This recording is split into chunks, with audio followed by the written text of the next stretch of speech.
Hello बच्चों, आपका welcome है हमारे वोम फार्मेसी के इस यूट्यूब चैनल पर। बच्चों, हम डिस्कस कर रहे थे एचएपी का सब्जेक्ट। तो आज हम पार्ट 2 लेकर आए हैं, जिसमें हम डिस्कस करेंगे चैप्टर नंबर 6, 7, 8, 9 और 10th का सिलेबस। ठीक है, क्योंकि सिलेबस समझना आपके लिए बहुत ज्यादा जरूरी है। जब सिलेबस समझ में आता है तभी आपको इसके अंदर क्या स्टडी करते हैं वो सारी चीजें समझ में आती हैं। ठीक है तो सिलेबस हम यहाँ डिस्कस करेंगे। जो चैप्टर नंबर 6 में आपका सिलेबस रखा है, तो वो बच्चों ये है लिम्फेटिक सिस्टम। यानी कि लिम्फेटिक सिस्टम क्या होता है। ठीक है, लिम्फेटिक सिस्टम के अंदर आपको लिम्फ स्टडी करना है, लिम्फेटिक वेसेस लिम्फेटिक सिस्टम स्टडी करना है, और कंपोजिशन, ठीक है ना, फंक्शन एंड इट्स फॉर्मेशन, यानी कि लिम्फ का फॉर्मेशन कैसे होता है, structure and function of spleen and lymph nodes, जो स्प्लीन होती है, ठीक है, जिसे हम तिल्ली बोलते हैं, बड़े बड़े तिल्ली बोलते हैं, और लिम्फ नोड्स, उसकी स्ट्रक्चर और उसके फंक्शन की स्टडी करना। ठीक है, आगे हम बात करेंगे चैप्टर नंबर 7, यानी कि जो है कार्डियोवास्कुलर सिस्टम। कार्डियोवास्कुलर सिस्टम क्या है, उसकी एनाटॉमी देखनी है, उसकी फिजियोलॉजी देखनी है ऑफ हार्ट। यानी कि कार्डियोवास्कुलर सिस्टम में हम केवल हार्ट के बारे में स्टडी करते हैं, तो हार्ट की एनाटॉमी एंड फिजियोलॉजी। तो बच्चों, जो मैंने आपको बताया था एनाटॉमी एंड फिजियोलॉजी क्या होती है, एनाटॉमी यानी कि स्ट्रक्चर की स्टडी करना, और फिजियोलॉजी यानी कि उसके फंक्शन की स्टडी करना हार्ट के। ठीक है, तो हमें हार्ट की एनाटॉमी देखनी है और उसकी फिजियोलॉजी देखनी है। आगे हम बात करेंगे कार्डियक साइकिल। ठीक है, कि कार्डियक साइकिल क्या होती है, एंड हार्ट साउंड, जो हार्ट जो आपको आवाज आती है लब डब की, जैसे आप यहाँ हाथ रखेंगे पल्स पे तो आपको लब डब की आवाज आएगी। ठीक है ना, यानी कि यहाँ आप चेस्ट पे आप कान से सुनते हो तो आवाज आती है, तो उसी साउंड की स्टडी करना हो, हार्ट साउंड की स्टडी करना। ठीक है, आगे हम देखेंगे बेसिक ऑफ ईसीजी के ईसीजी क्या है, इलेक्ट्रोकार्डियोग्राफ। ठीक है, आगे blood pressure and it's regulation, blood pressure क्या होता है, ठीक है, और उसको हम कैसे रेगुलेट कर सकते हैं, तो ये सब चीज की स्टडी करना हमारा चैप्टर नंबर 7 में है। आगे हम बात करेंगे रेस्पिरेटरी सिस्टम, यानी कि चैप्टर नंबर 8 में क्या है, रेस्पिरेटरी सिस्टम। रेस्पिरेटरी सिस्टम क्या होता है बच्चों, ये हमारा पूरे का पूरा लंग्स से रिलेटेड होता है। जो हमारे लंग्स होते हैं, लंग्स क्या करते हैं, ऑक्सीजन को अंदर लेते हैं और कार्बन डाइऑक्साइड को बॉडी से बाहर निकालते हैं। यानी कि जो गैसेस हैं हमारी, उनको एक्सचेंज करने का काम कौन करता है, रेस्पिरेटरी सिस्टम। तो anatomy of respiratory organ and their function, यानी कि रेस्पिरेटरी में जो हमारे ऑर्गन हैं वो कौन कौन से हैं। ठीक है, तो उन सब की एनाटॉमी देखनी है, उन सब की हमें स्ट्रक्चर की स्टडी करनी है, और वो कैसे काम कर रहे हैं वो भी हम यहाँ देखेंगे। आगे रेगुलेशन, है ना, कि कैसे रेगुलेट होता है ये, एंड मैकेनिज्म ऑफ रेस्पिरेशन, जो हम सांस ले रहे हैं और छोड़ रहे हैं। ठीक है ना, तो इसे हमें बारीकी से देखना है, यानी कि मैकेनिज्म ऑफ रेस्पिरेशन। आगे हम बात करेंगे रेस्पिरेटरी वॉल्यूम एंड कैपेसिटी। ठीक है, रेस्पिरेटरी वॉल्यूम क्या आता है, जो हम ऑक्सीजन अंदर ले रहे हैं वो कितने ml है, बाहर कितने ml जा रही है, अंदर कितने ml बची है, खींचते हम कितनी है, जो हम ऐसा अंदर को खींचते हैं या बाहर को कितनी छोड़ सकते हैं, तो कितने कितने वॉल्यूम है, तो उन सब चीज की स्टडी करना हमें यहाँ है आगे। ठीक है, आगे हम बात करेंगे चैप्टर नंबर 9 डाइजेस्टिव सिस्टम। यानी कि डाइजेस्टिव सिस्टम होता है पूरे का पूरा आपका एब्डोमेन से रिलेटेड, यानी कि जो पेट होता है आपका, यानी कि जिसमें आपका ईसोफेगस, स्टोमक, स्मॉल इंटेस्टाइन, ठीक है ना, लार्ज इंटेस्टाइन, ये सारे के सारे, लीवर, पैनक्रियाज, सब चीज हमारे डाइजेस्टिव सिस्टम के अंदर जो स्टडी होती है इनकी। ठीक है, तो इसमें anatomy and physiology of GIT, यानी कि पूरे जीआईटी की हमें एनाटॉमी देखनी है और उसकी फिजियोलॉजी। ठीक है बच्चों, आगे anatomy and function of accessory gland, यानी कि एक्सेसरी ग्लैंड कौन कौन सी होती हैं, जैसे लीवर, पैनक्रियाज। ठीक है ना, तो इन सब चीज की हमें क्या देखनी है, स्ट्रक्चर की स्टडी करनी है और उनके फंक्शन की स्टडी करनी है। ठीक है, आगे हम बात करेंगे फिजियोलॉजी ऑफ डाइजेशन, यानी कि जो भी आप खाना खा रहे हो वो कैसे पच रहा है आपकी बॉडी के अंदर, तो उसको हमें स्टडी करना है। ठीक है ना, और कैसे एब्जॉर्ब हो रहा है, कैसे वो ब्लड के अंदर जा रहा है। ठीक है, उसके अंदर से कौन कौन से हमारे कंपोनेंट, कौन कौन से हमारे केमिकल कौन कौन सी हमारी जो ब्लड के अंदर एब्जॉर्ब हो रही है, तो उन सब चीज की भी स्टडी करना हमारे इसके अंदर। आगे हम बात करेंगे स्केलेटल मसल्स, यानी कि स्केलेटल मसल्स क्या होती हैं। ये जो हड्डी होती है ना, इसके ऊपर जो ये आप मांस देख रहे हो है ना, ये जो मांस देख रहे हो ये क्या है हमारा skeletal muscles.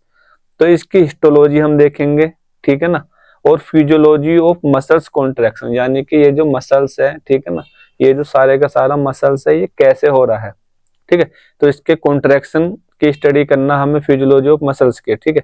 Disorder of skeletal muscles, यानी कि स्केलेटल मसल्स में कौन कौन से डिसऑर्डर हो सकते हैं, ठीक है, उन सब चीज की स्टडी करना हमारे इस चैप्टर के अंदर शामिल है।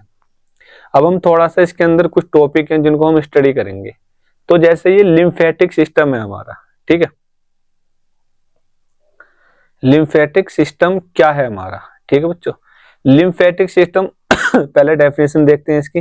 लिम्फेटिक सिस्टम शरीर का एक सहायक परिसंचरण तंत्र होता है जो ब्लड सर्कुलेटरी सिस्टम के साथ मिलकर कार्य करता है, यानी कि ये हमारा एक सेकेंडरी सर्कुलेशन सिस्टम होता है। जैसे हमारा ब्लड सर्कुलेटरी सिस्टम होता है ना, ब्लड पूरी बॉडी के अंदर घूमता है, तो ऐसे ही हमारा जो ये लिम्फेटिक सिस्टम होता है, लिम्फ भी हमारी पूरी बॉडी के अंदर फ्लो करता है, ठीक है। आगे हम देखेंगे जब ब्लड कैपिलरी से प्लाज्मा का कुछ भाग टिश्यू में बाहर निकल जाता है तब वह फ्लूइड टिश्यू फ्लूइड या इंट्रिंसिक फ्लूइड कहलाता है, ठीक है। इस टिश्यू फ्लूइड का सारा भाग वापस ब्लड कैपिलरी में नहीं जा पाता, तो जिससे टिश्यू में फ्लूइड जमा होने की संभावना होती है, ठीक है बच्चों। ऐसे में लिम्फेटिक सिस्टम इस अतिरिक्त फ्लूइड को लिम्फ कैपिलरी के द्वारा इकट्ठा करता है, ठीक है,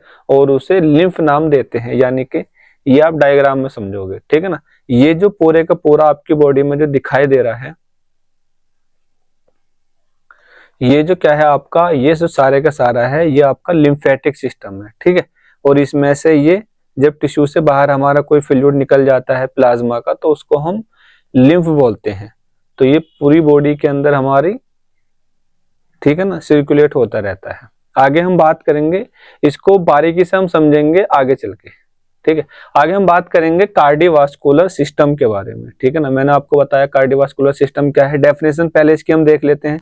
कार्डियोवास्कुलर सिस्टम शरीर का मुख्य परिसंचरण तंत्र होता है, यानी कि सर्कुलेटरी सिस्टम होता है जो heart, blood and blood vessel से मिलकर बना होता है। यह सिस्टम ऑक्सीजन, न्यूट्रिशन, हॉर्मोन्स को शरीर के सभी अंगों तक पहुंचाने और कार्बन डाइऑक्साइड और वेस्ट प्रोडक्ट को हटाने तथा बॉडी टेम्परेचर होम्योस्टेसिस को बनाए रखने का काम करता है। कौन हमारा, ये हार्ट भैया, ठीक है ना। ये जो दिल होता है आपकी बॉडी के अंदर, तो ये क्या काम करता है, ये पंप करता है जिसकी हेल्प से पूरी बॉडी के अंदर ब्लड हमारा पहुंचता है ठीक है ना, बॉडी के हर एक पार्ट तक, यानी कि पैर का चाहे वो अंगूठा हो चाहे हमारा सिर हो, ठीक है ना, या ये पोर हो, हमारे हर पार्ट तक ब्लड को पहुंचाने का जो काम करता है वो होता है हमारा हार्ट, ठीक है। और जब ब्लड पूरी बॉडी के अंदर पहुंचेगा तो उसी ब्लड के अंदर ऑक्सीजन, न्यूट्रिशन और हार्मोन्स होते हैं, ठीक है, जो बॉडी को हमारी जिंदा रखते हैं। आगे हम देखेंगे बच्चों रेस्पिरेटरी सिस्टम, ठीक है ना। रेस्पिरेटरी सिस्टम क्या होता है, मैंने आपको बताया कि रेस्पिरेटरी सिस्टम क्या होता है आपका, ठीक है बच्चों।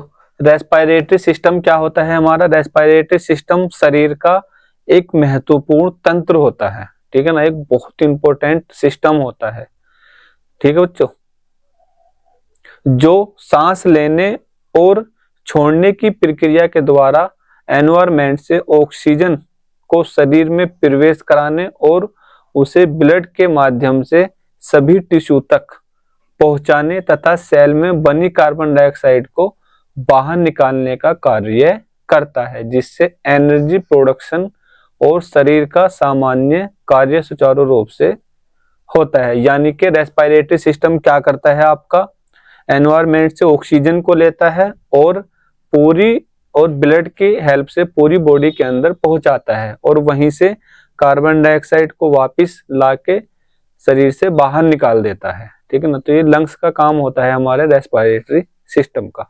आगे हम बात करेंगे डाइजेस्टिव सिस्टम, ठीक बच्चों। तो डाइजेस्टिव सिस्टम क्या होता है आपका? डाइजेस्टिव सिस्टम शरीर का वह सिस्टम होता है जो भोजन को ग्रहण करने, उसे यांत्रिक और रासायनिक क्रियाओं के द्वारा सरल रूप से तोड़ने, न्यूट्रिशन को एब्जॉर्ब करके ब्लड में पहुंचाने तथा अपचित भोजन को मल के रूप में बाहर निकालने का जो कार्य करता है वो होता है डाइजेस्टिव सिस्टम, ठीक है। तो डाइजेस्टिव सिस्टम क्या होता है बच्चों? जो भी आप खाना खाते हो उसको डाइजेस्ट करने का जो काम करता है वो पूरा हमारा डाइजेस्टिव सिस्टम होता है, ठीक है। और न्यूट्रिशन को एब्जॉर्ब कराता है ब्लड के अंदर, ठीक है, जिससे हमारे शरीर में एनर्जी बनी रहे। आगे हम बात करते हैं स्केलेटल मसल्स, यानी कि स्केलेटल मसल्स क्या होती हैं हमारी? स्केलेटल मसल्स वो मसल्स होती हैं जो ब्लड से अटैच हो बोन से अटैच होती हैं। जो ये हड्डी आप देख पा रहे हो, तो इससे जो मसल्स हमारी अटैच है वो होती है स्केलेटल मसल्स, और वॉलेंट्री कंट्रोल में काम करती है। यानी कि वॉलेंट्री कंट्रोल वो होता है जिन्हें हम अपनी इच्छा के अकॉर्डिंग करते हैं। ये जो मसल्स हैं, ये जो हाथ हैं, हम अपनी इच्छा के अकॉर्डिंग काम कर रहे हैं, ठीक है। ये मसल्स कॉन्ट्रैक्शन और रिलैक्सेशन के द्वारा बॉडी में मोमेंट प्रोड्यूस करती हैं, यानी कि बॉडी के अंदर मोमेंट आता है, ठीक है। हम चलते हैं, फिरते हैं, दौड़ते हैं, भागते हैं, तो अपनी इच्छा के अकॉर्डिंग, ठीक है।